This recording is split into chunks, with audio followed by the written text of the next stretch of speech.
there was an old farmer who would have his grandson in all summer long, and he would work on the farm.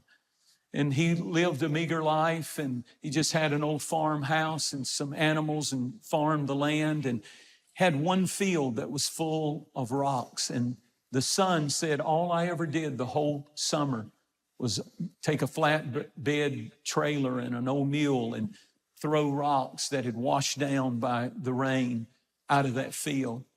He said all of his childhood, he would go stay at Granddad's, and most of the day would be spent moving rocks in and throwing them out of that field. They never could get a harvest from that one field. There was a harvest everywhere else, but not in that one field.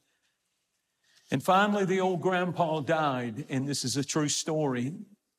The man said that he buried his grandfather on the other side of the road of that field in the old home place, in a little plot, family plot that they had had for years and generations.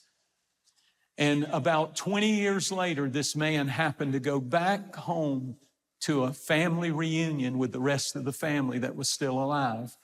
And he said they all, after eating and having a good time, said, let's go over to the home place. They had sold it all, sold the farm, everything. And the new owner had it. And when they got there, they were astonished. The old farm place and old home place was gone, and a beautiful, beautiful home with landscape and gorgeous home. And the old outhouse was gone, and the old smokehouse was gone, and everything, the old barn was gone, and a brand new, beautiful barn had been built, and fences and everything just perfect. And he said the thing that astonished him the most was this one field that all of his childhood he had picked rocks up with his granddaddy and thrown them in the back of that old wagon. He said it was full of corn, and it had corn stalks that were 7 feet tall. And he said, I didn't ask for permission, but he said something came over me, and he thought, I have to show this to Grandpa. And he tore down one of those corn stalks, and he took a cob of that corn and some of it and walked across the street and laid it on his granddad's gravesite. And he said, Granddad, I just wanted you to know that your generation picked up rocks so that this generation could eat corn. And we never got to eat it. You never got to eat it. You never saw it. There are things that one generation picks up rocks for so that the next generation could eat corn. And it ought to make you thankful for somebody that's coming to your mind that has picked up rocks so you don't have to do that kind of stuff. And with bloody hands and with war and with fighting and with calloused hands, the rocky fields have been cleared so that you can eat the corn. And you don't need to squander. The same is true for this nation. There are those who picked up the rocks so that we could eat the corn. In Matthew 13 and verse 38, Jesus said the world is the field in the parable that he taught. And God uses people to go into these worthless fields that are nothing but filled with rocks. And he says, pick them up and make them into something fruitful and powerful. God lets one generation eat corn if another generation will pick up rocks. You and I are picking up rocks even here this morning so that the next generation can eat corn. Now, I want you to lean in because this is important. Haggai 2 said, God said, the silver and the gold are mine. The problem is when Jesus showed up in the flesh, he never had any money, even though he said the silver and the gold, all of it is mine. You'd think if you owned all of it, that when Jesus showed up, you'd take a few bars and put it in your backpack of gold or silver. You'd take some diamonds and rubies and put them in your pocket since you own it all. And there's nothing that you don't own. He never had money. He's like some of your friends. He just never had money. When it's time to pay the bill, he never had money because he didn't carry money in his pockets. He carried people. The Apostle Paul said, I'm willing to spend and be spent. He carried people. And it's so important that you understand that who you are, this new generation, that I believe what has happened this week is even prophetic in that it is going to have a triggering effect on a new generation to stand up and to do what is right and to take back this nation and love God and believe that we can see a worldwide revival for Jesus Christ of souls like we have never seen. Do you know that when Jesus wanted to feed the 5,000, he didn't have any money, but he had a person who had 3 loaves and some fish.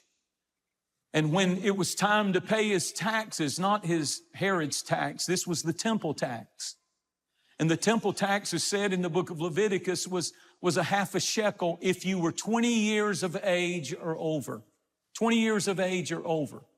If you weren't there, you didn't have to, just like you don't have to pay your taxes to a certain point, you did not have to pay the temple tax. The temple had a tax of half a shekel for each person. And Jesus told him, he said, Lord, what are we going to do? We don't have any resources to pay our taxes. And there was only 2 that he was talking about, Jesus, and that was Simon Peter. Simon Peter was the next to the oldest. Jesus was 30 years old, between 30 and 33 when this miracle happened. So he was 30, in his 30s. And Simon Peter would have been the next oldest, and he was the only disciple that we know was married.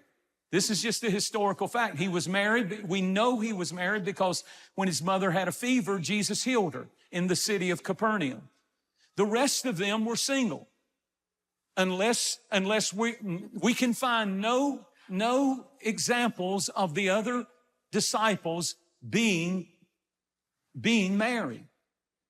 As a matter of fact, think with me, Jesus said to Simon Peter, you go down and you take a hook and put it in the water, you'll catch a fish, open his mouth, and there'll be 1 shekel. Pay a half a shekel for me and pay a half a shekel for you because you're over 20 and I'm over 20.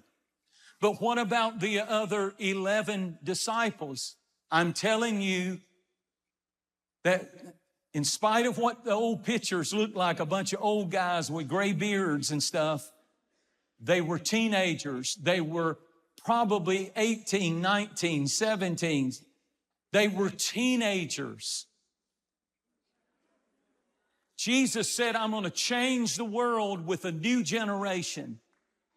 And I'm a 30-year-old leader, and I've got Simon Peter, the rock that I'm going to use, and I'm going to use a bunch of teenagers, a bunch of young people. And that's why 2 Timothy said, chapter 4 said, let no man despise your youth. Don't let anybody tell you you're too young to make a difference. Don't let anybody tell you in your youth that you can't dream. And Charlie Kirk has the attention of the nation and the world, and he was 31 years old. He started building Turning Point USA when he was 18. He did not have a college education. He did not have everything going for him that other people had. He had a brilliant mind. He had a great gift in communication, and he took what he had and he turned it into something that would touch the entire world in 31 years. 31 years. Just like Martin Luther King, just like JFK, God is spending people. When God spends someone like Martin Luther King, like Charlie Kirk, totally maybe different messages and purposes, but God let them be spent.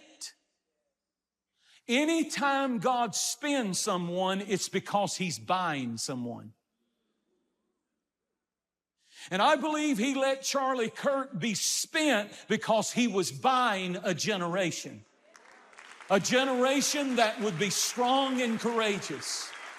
that would not waver anymore and still kind of want to be just like the world and have the morals of the world and the same spirit of the world. We need to be like Jesus.